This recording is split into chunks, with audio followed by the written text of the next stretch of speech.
There is a quiet assumption most people live by, that the obstacles in their lives are external. Circumstances, other people, timing, misfortune, something outside, something visible, something they can point to. But what if that assumption is wrong? What if the force holding you back is not something you can see, but something you have been carrying with you the entire time? Consider a simple moment. You decide to begin something important, a plan, a change, a direction that feels necessary. For a brief moment, everything is clear. The intention feels real, almost inevitable. And then something subtle happens. A hesitation appears, not dramatic, not loud, just a quiet shift. A thought that suggests waiting might be wiser, that perhaps the timing is not right, that more preparation is needed, that you should think a little longer. It feels reasonable, it feels responsible, it feels intelligent. So you pause, and that pause becomes a delay. The delay becomes a pattern, and the pattern, over time, becomes a quiet architecture shaping your life. One decision at a time, each one justified, each one seemingly harmless. Nothing feels like sabotage. There is no obvious destruction, no clear moment where everything collapses. Only small, almost invisible choices that gently redirect your path away from what you once intended. And because each step feels logical, you rarely question it. You trust it. But what if this quiet voice, this careful, reasonable voice, is not protecting you? What if it is preserving something else entirely? Something older, something deeper, something that has learned over time how to guide you without ever revealing itself, not as an enemy, but as a part of you. And if that is true, then the most dangerous obstacle you face is not outside your control. It is the one that thinks it is helping. To understand this quiet resistance, it becomes necessary to look beneath the surface of the mind, into the layers that are not immediately visible. This is where the work of Carl Jung begins to take shape. Jung did not see the human mind as a single unified structure. He saw it as divided, layered, and often in conflict with itself. Beneath the conscious identity, the version of you that speaks, decides, and presents itself to the world, there exists another region, less visible but equally influential. He called it the shadow. The shadow is not simply darkness in a moral sense. It is everything the conscious mind chooses not to recognize. Traits that feel unacceptable, desires that contradict the image you maintain, emotions that disrupt the identity you have carefully constructed over time. These elements are not erased, they are rejected. And rejection does not eliminate them, it relocates them. Over time, these disowned aspects reorganize beneath awareness. They form patterns, tendencies, subtle inclinations that influence behavior without announcing their presence. The mind, in an attempt to maintain coherence, begins to separate what is acceptable from what is not, pushing anything uncomfortable into the background. But the background is not passive. It is active, structured, and persistent. This creates a quiet division within the individual. On the surface, there is control, intention, and clarity. Beneath it, there are impulses, fears, and contradictions that do not align with that surface identity. The two do not merge. They coexist. And where there is coexistence without integration, there is tension. This tension does not always appear as conflict. It often appears as hesitation, as avoidance, as rational explanations for inaction. The conscious mind interprets these responses as reasonable decisions, unaware that they may be influenced by something it refuses to acknowledge. In this way, the struggle within is not random. It is organized. What feels like inconsistency, starting something and abandoning it, wanting change but resisting it, is not a failure of discipline alone. It may be the result of an internal structure where one part of the mind moves forward while another quietly pulls back. And because the shadow remains unseen, its influence is rarely questioned. The conflict continues, not as an obvious battle, but as a silent negotiation between what you believe you are and what you have chosen not to see. The division within the mind does not appear suddenly. It is not something you consciously decide to create. It begins much earlier, quietly, gradually, almost invisibly, at a time when awareness is still forming. In early life, acceptance is not guaranteed. It is felt, measured, and learned through response. A child does not begin with a fixed identity. Instead, it begins with sensitivity, to approval, to rejection, to the subtle signals that indicate what is welcomed and what is not. A certain behavior brings warmth, attention, encouragement. Another brings discomfort, disapproval, silence. The distinction does not need to be explained. It is absorbed. Over time, patterns emerge. Certain expressions are repeated because they lead to connection. Others are withheld because they threaten it.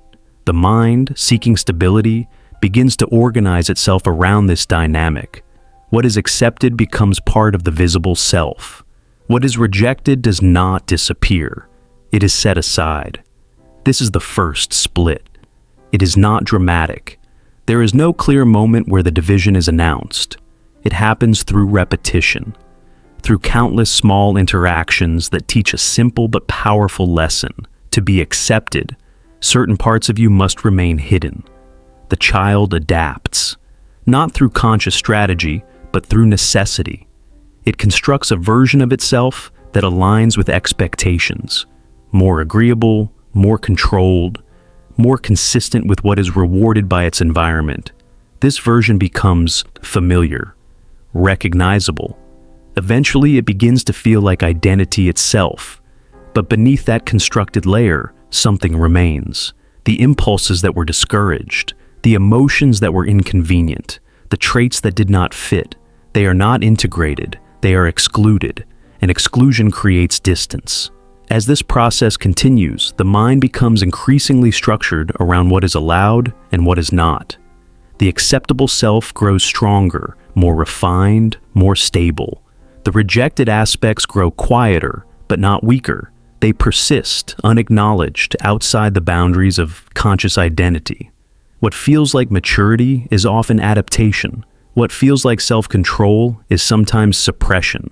And what feels like who you are may, in part, be a carefully shaped response to what was once required for acceptance.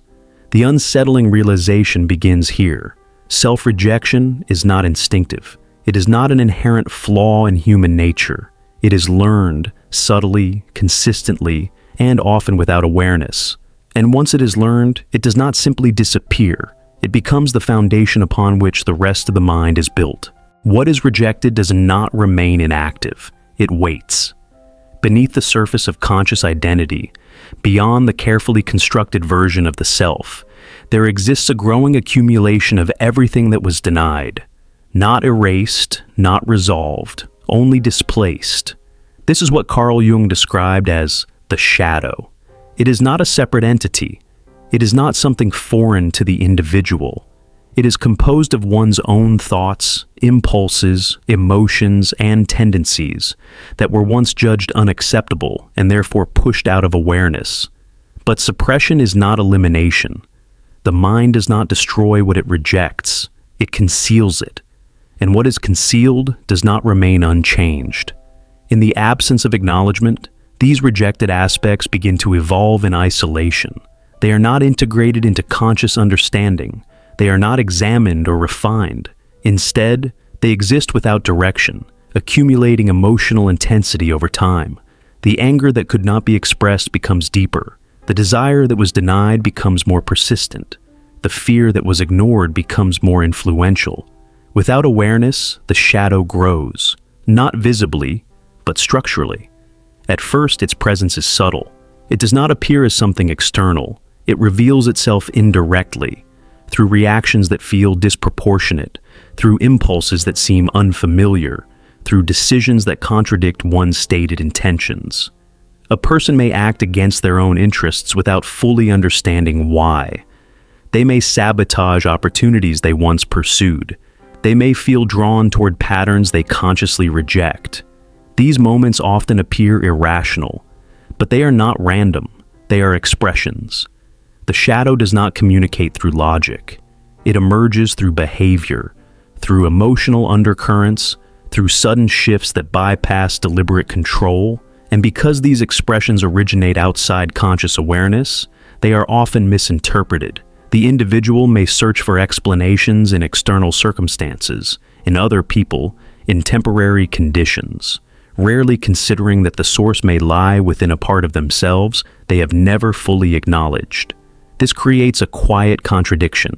The conscious mind believes it is in control, while unseen forces continue to influence its direction. Over time, this tension intensifies. The more rigid the constructed identity becomes, the more pressure builds beneath it. The shadow does not disappear simply because it is ignored. It adapts. It finds indirect pathways into conscious life, sometimes through conflict, sometimes through self-doubt, sometimes through behaviors that seem to emerge without clear intention. What appears as self-sabotage may not be accidental. It may be the shadow asserting its presence, not to destroy, but to be recognized. And yet, recognition rarely comes easily, because to face the shadow is not to discover something new. It is to confront something that has always been there, waiting, growing, and quietly shaping the person one believes themselves to be. The mind does not only act, it explains. And in many cases, the explanation arrives before the truth has a chance to surface. What appears as thoughtful reasoning is not always a search for accuracy. Sometimes it is a defense, a subtle attempt to preserve what already exists, even when what exists is limiting. This is where intelligence takes on a different role. It does not always liberate, it can protect. When a decision leads away from growth, it rarely feels like avoidance.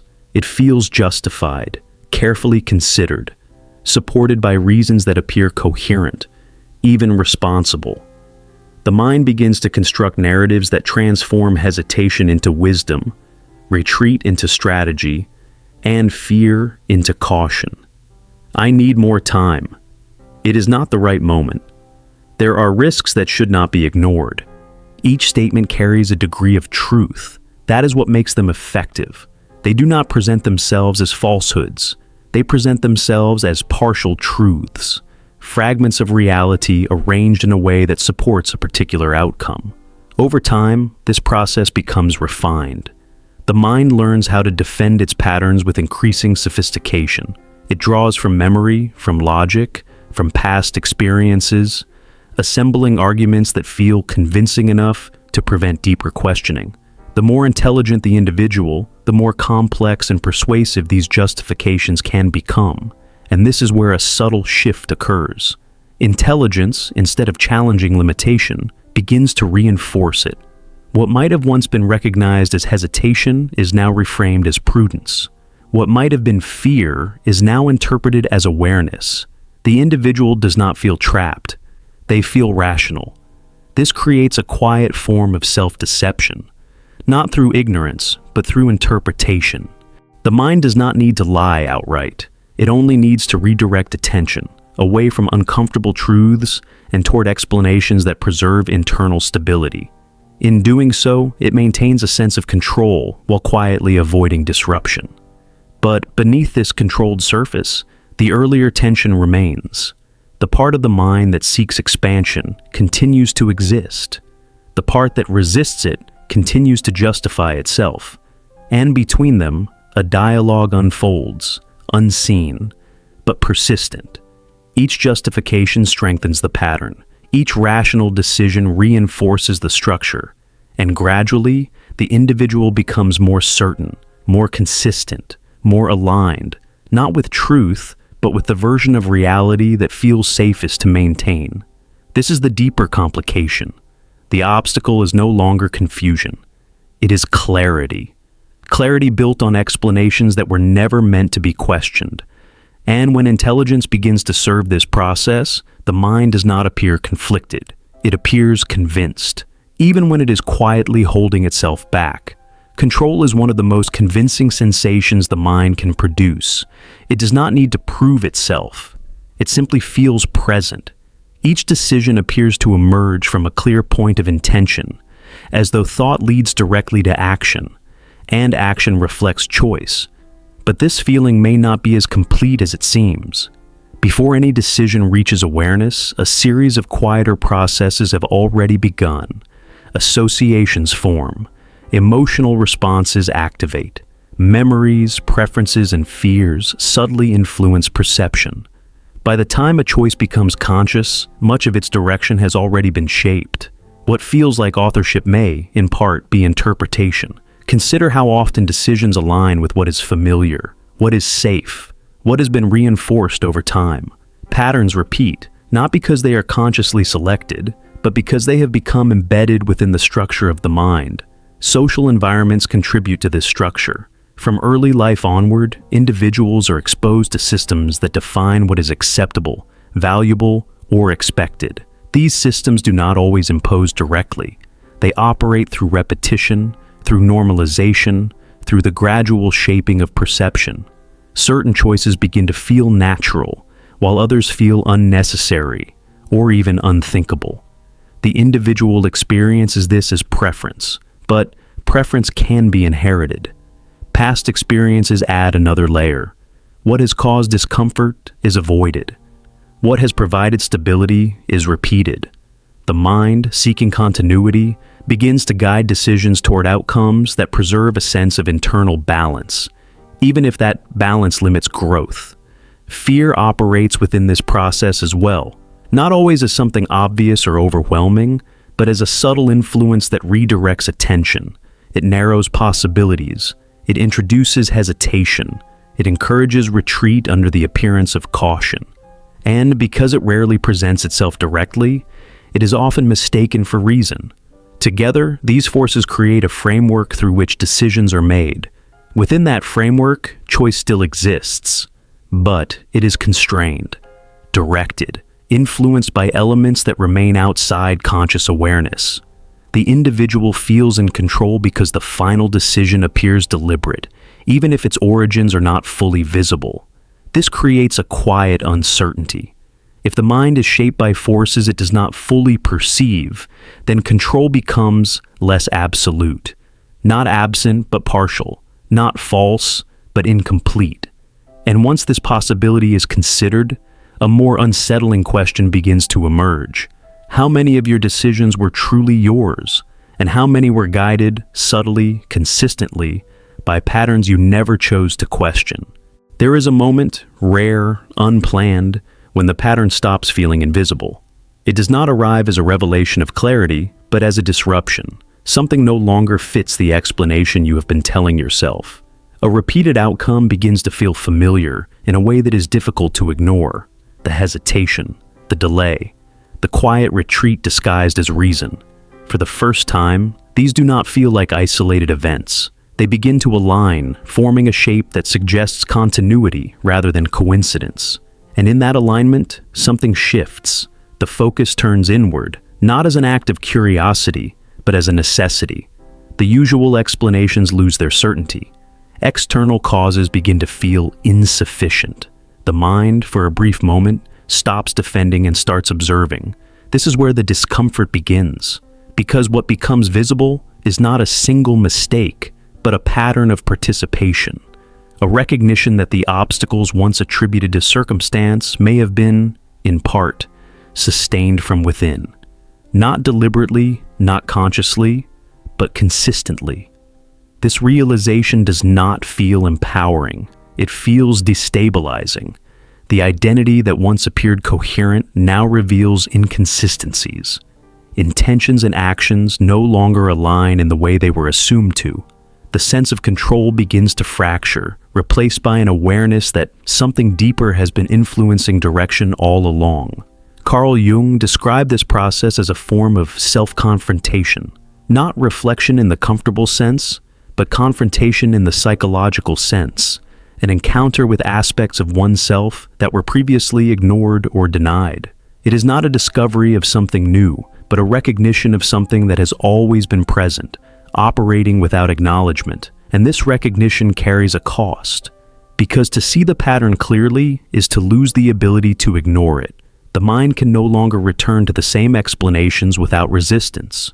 What was once unconscious becomes partially visible, and that visibility creates tension, a quiet division between what is now seen and what has yet to be fully understood. In this moment, nothing is resolved, but something has changed. The illusion of simplicity has been disturbed, and in its place, a more unsettling awareness begins to take hold. The moment of clarity does not last. It appears, unsettles, and then begins to fade, quietly replaced by the same patterns it briefly exposed. What was once seen with uncomfortable precision gradually becomes less urgent, less immediate, until it is once again absorbed into the background of ordinary thought.